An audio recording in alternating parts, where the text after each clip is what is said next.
bonsoir. Bonsoir, bien-aimé. Oui, merci bien, bien-aimé.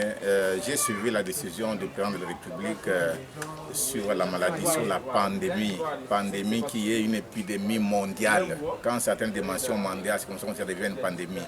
J'ai accueilli ça avec joie et j'ai compris que le président de la République aime son peuple.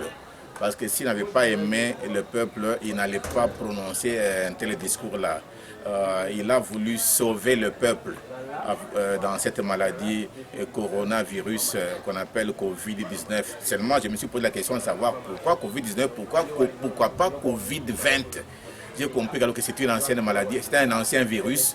Dans la catégorie des virus, il y a plusieurs virus, mais c'est le virus qu'on a trouvé en 2019 qui est le plus grand virus qui tue sans pitié.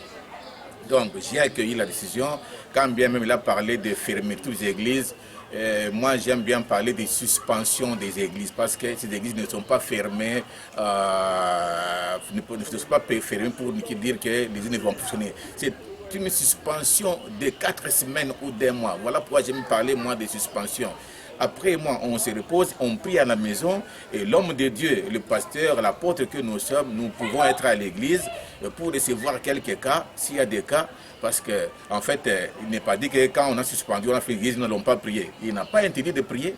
Au contraire, il a demandé que nous puissions prier, et pour le peuple, et pour lui, et pour prier même pour le personnel médical. Nous devons prier pour le personnel médical afin qu'ils arrivent à survivre devant cette maladie-là. Oui, je réagis, je dis aux collègues hommes de Dieu, apôtres, pasteurs, je dis ceci. D'abord, la Bible dit que qui ne travaille pas ne mange pas non plus. L'apôtre Paul lui-même, qui a servi beaucoup Dieu, il a travaillé. Et il a travaillé, fait travail de main, et il a fabriqué même les nattes là-bas. Les pasteurs qui disent qu'ils veulent manger seulement dans l'église, là ce ne sont pas des pasteurs, car nous ne venons pas à l'église pour avoir de l'argent et manger et faire voyager nos enfants. Quand nous venons à l'église, c'est d'abord, nous devons chercher à amener à la repentance, à la conversion, les enfants de Dieu, ceux qui croient, les nouveaux croyants. Nous devons les amener à ce qu'ils arrivent à croire, à confesser que Jésus-Christ est Seigneur et Sauveur. Et ça, c'est un. De deux, je dis ceci. Nous ne devons pas chercher à faire souffrir les enfants de Dieu. Chacun doit travailler à son niveau. Voilà, les pasteurs qui prennent des rendez-vous, disent non, les dimanches, venez, je vais payer la dette. Ce sont eux là qui pleurent là-bas. Non, nous ne devons pas compter les bras. Il ne faut pas compter sur les enfants de Dieu. Compter sur Dieu, pas sur les enfants de Dieu. C'est ça le mal. Quand on doit compter sur les enfants de Dieu. Non. Moi, je ne peux pas compter sur un enfant de Dieu. Moi, je compte sur Dieu. Parce que c'est Dieu qui me soutient, qui m'assiste. Les pasteurs qui se plaignent là-bas, non, il n'y a pas de gâteau, on ne va pas manger. Non. Mais il fallait se préparer depuis longtemps. Les oiseaux mangent, ne travaillent pas. Les lits des champs s'habillent. Mais comment un homme ne peut dire de telles déclarations là-bas? S'ils ne savent pas se contenir, qu'ils abandonnent l'œuvre de Dieu, qu'ils nous laissent à nous l'œuvre de Dieu. Personnellement, moi, je sers Dieu, je ne fais pas souffrir les enfants de Dieu et Dieu nous a rendu ce que nous sommes, Dieu nous a bénis. On travaille. Le problème, c'est de croiser les bras contre les enfants de Dieu. C'est pourquoi ça ne marche pas. Avant, ça marchait. Il y avait des pasteurs qui trouvaient de l'argent dans les églises. Mais actuellement, ils doivent savoir que la Bible dit ceci. Rien ne peut arriver si l'Éternel ne l'a pas autorisé. Même la maladie ici, je dis que Dieu l'a autorisé. Même si on peut dire que ça vient de l'élan du diable, mais c'est Dieu qui a autorisé. C'est pour amener les hommes et les femmes à croire en Dieu, à confesser que Jésus-Christ est Seigneur et Sauveur. Voilà pourquoi la maladie est venue. Et vous aurez des témoignages. Après cette maladie, les gens qui ont échappé à la mort, là, ils vont se convertir. Et ce seront des vrais serviteurs. Ils disent non, moi j'ai été atteint, j'ai survécu. Évidemment, on ne peut pas souhaiter le mal, que nous ne voulons pas que la maladie arrive dans notre province. D'ailleurs, nous voulons que ça s'arrête seulement à Kinshasa et que ceux qui sont déjà atteints, que ça s'arrête là-bas, qu'il n'y ait pas de nouveaux cas de maladie. Alors, homme de Dieu, on doit brosser, on doit travailler. S'il vous plaît, révérend, 4 semaines de suspension de culte, ça c'est un peu beaucoup trop pour les enfants de Dieu qui ont l'envie de suivre à chaque fois la parole de Dieu. Quelles sont les mesures que vous aviez prises au sein de votre église pour que les enfants de Dieu soient connectés à la parole de Dieu? Les enfants de Dieu, bon, tout le monde, on se dit parce qu'on est à l'église qu'on appelle enfants de Dieu. Les enfants de Dieu sont aussi compliqués. Moi, quand je donne le programme de prière, tous les enfants de Dieu ne viennent pas. nombreux s'absentent, beaucoup d'eux arrivent en retard à l'église, qui ne doivent pas nous faire souffrir pour dire non, nous souffrons, nous voulons que c'est la parole de Dieu. Quand nous prêchons tous les jours ici, non, le problème pour moi c'est que l'homme de Dieu, le pasteur doit être entouré des serviteurs, des intercesseurs. Quand il y a un cas qui se pose à l'église, on prie pour lui. Mais les enfants de Dieu ne doivent pas se prendre. D'abord, ils ne sont pas réguliers à l'église. Vous vérifiez dans toutes les églises là-bas. Les enfants de Dieu, ça arrive dans les églises en retard. Donc, des fois, s'absentent, ils restent même à la maison. Oh, les habits sont sales. Et je n'ai pas mangé. Hein? Mais ils peuvent se répondre. Un mois, ce n'est pas trop. Nous avons beaucoup de temps pour la prière, pour la parole de Dieu. Même à la radio, nous pouvons intervenir. D'ailleurs, quelqu'un m'a conseillé d'avoir l'espace pendant un mois ici.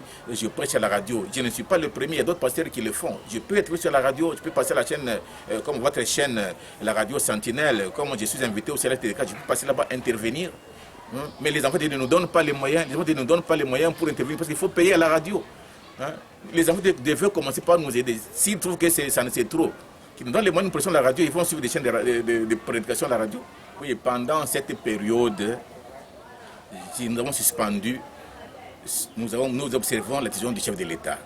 On ne prie pas à l'église. Mais moi, en tant qu'apôtre, en tant que pasteur, j'irai à l'église pour recevoir s'il y a des cas qui demandent qu'on puisse prier pour eux. Mais pour la parole, les enfants de Dieu, ils ont déjà la parole parce que nous y avons prêché pendant longtemps, 20 ans et plus. Ils ont la parole de Dieu. Voilà pourquoi il faut avoir la Bible. C'est le moment de commencer aussi à lire la Bible aussi à la maison. Là où ils ont des difficultés, ils peuvent nous consulter à l'église. Ils peuvent nous voir à l'église, nous expliquons là où c'est un peu flou pour eux. Mais moi, je préfère être à l'église avec les intercesseurs. Par exemple, cette nuit ici, moi, j'ai prié dans ma maison. Nous allons prier, moi, ma femme et quelques intercesseurs. On va prier. Ce n'est pas interdit de prier dans ma maison. Tous les plans sont prises pour que nous puissions prier à la maison. Le message adressé aux fidèles de mon assemblée ou de mon église, à la population de Kassa Oriental de Mbujimaï, je dis ceci, nous devons observer la décision d'abord du chef de l'État. Parce qu'il nous aime. Et puis, il n'a pas fermé le marché. C'est-à-dire, il a compris que si on fermait le marché, ça sera pire même que le coronavirus. Il nous a laissé la latitude d'aller au marché se débrouiller parce que nous vivons du jour au jour. Vraiment, je le loue. Il y a certaines personnes qui peuvent critiquer, oh non, mais dans les bus, quand on est dans les bus, nous sommes confinés. Ce n'est pas grave. Ce n'est pas grave. L'essentiel, c'est que même dans les services à l'église, là, c'est une bonne chose. Dans les voitures, d'ailleurs, par exemple, chez nous, c'est en Mbujimaï, combien de gens montent dans les voitures? On est seulement sur la moto. On est seulement sur la plupart des gens sont sur la moto là-bas. Ce n'est pas grave. Le problème, c'est qu'on doit se laver les mains. Ça, c'est un. Et puis, on doit observer la distance. J'ai suivi en France, c'est 1 mètre. En Allemagne, c'est 2 mètres. Et puis, quand quelqu'un éternue, il faut être loin de lui. Que ce soit ton épouse, ton enfant, prends les dispositions. Si tu dis que non, c'est ma femme, c'est mon enfant, tu vas mourir. Il faut observer les règles d'hygiène. Voilà tous les problèmes. Cette maladie, c'est d'abord les règles d'hygiène. Et puis, ça devient maintenant spirituel. Donc, nous luttons d'abord pour protéger la chair. Et puis, la prière aussi. La prière ne doit pas commencer seulement aujourd'hui. Voilà pourquoi Jésus avait dit qu'il priait sans cesse. Jésus savait que le coronavirus allait venir. Merci beaucoup, révérend pasteur.